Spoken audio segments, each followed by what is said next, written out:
As of 1:30, meron tayong total na 68 passengers na stranded po dito sa ating pier sa Port of Lucena. Sila po ay mga papuntang Marinduque, Romblon at Masbate. Kanina pong mga 6 AM ay naglabas po ang ating Philippine Coast Guard ng notice na yun nga po, temporary suspending ng biyahe dahil nga sumailalim ang Quezon sa signal number 1. Ayun po.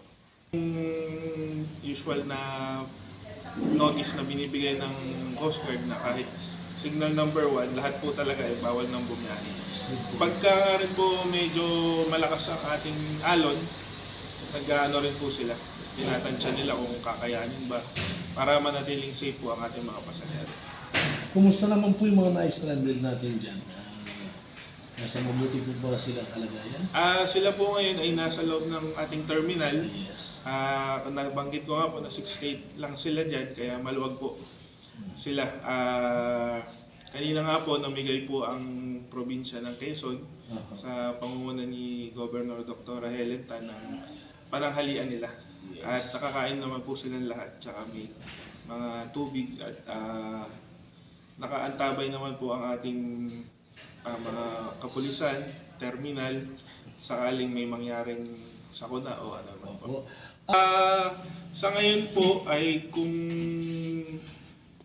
sa lalabas na weather bulletin ng Pag-asa ngayong 2 o'clock ay mawala na po ang signal sa Quezon, automatic po mag-i-issue ulit ng lifting orders naman ng Coast Guard para mag-resume po yung biyahe natin.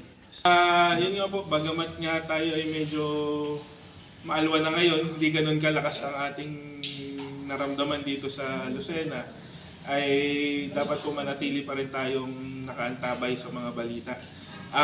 Doon po sa mga pasahero natin na nais umuwi pag sa gantong sitwasyon, iwasan po natin ang pumunta sa pantalan dahil baka nga po mas stranded kayo at pang-alwa hindi po safe dito sa tabing dagat habang meron pong bagyo.